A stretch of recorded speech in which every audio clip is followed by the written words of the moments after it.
So the traffic bounce that you'll get from press, it arrives very quickly and it disappears very quickly. You'll see, 10,000 unique people, 20,000 unique people from a TechCrunch article. I don't know what the numbers are these days. I haven't looked, but it sort of will disappear over the next, 24 hours later. It's gone.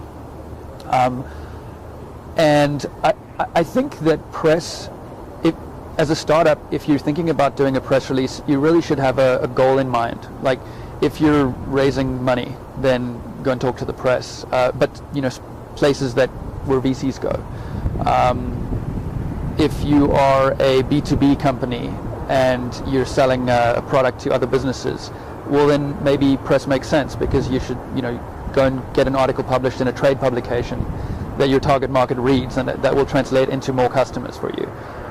Also, that specific example, you have each customer is going to be a very high value customer. It's going to generate a lot of revenue for you. So maybe you only need one or two customers, and getting press in the right places will do that for you. If you're a consumer-facing, web business, I don't know of many examples where you can go and get press and that'll help you become the next Facebook or Twitter. Generally, from what I've seen and in my experience, consumer-facing web products grow because of the way they work. Maybe they're viral like Twitter and Facebook and Feedjit, where each person that uses your product recruits more people. And in that case, press doesn't help at all.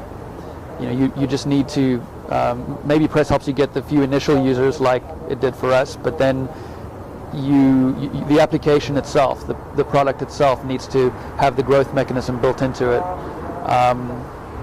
So I think press, I hate to put it this way, press has its uses.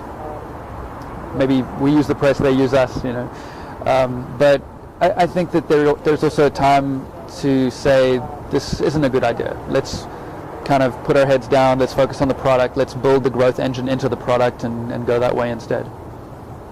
Do you think, though, that at certain times it does improve credibility, especially if you're selling a revenue, right, a product that costs money, that it's some sort of like testimonial or view that adds credibility to your product? Right, so psychologists call that social proof, and it exists, and if you're charging money, it's great to be able to have that. I think that's true. That's something that we have been that we've given up, by avoiding the press for the last 2 years, and that's something a lot of other companies that I'm friends with have had, and these are guys that are charging $5 or $10 a month, and I think that does increase conversion rate. Yeah, so that's definitely the downside of avoiding the press.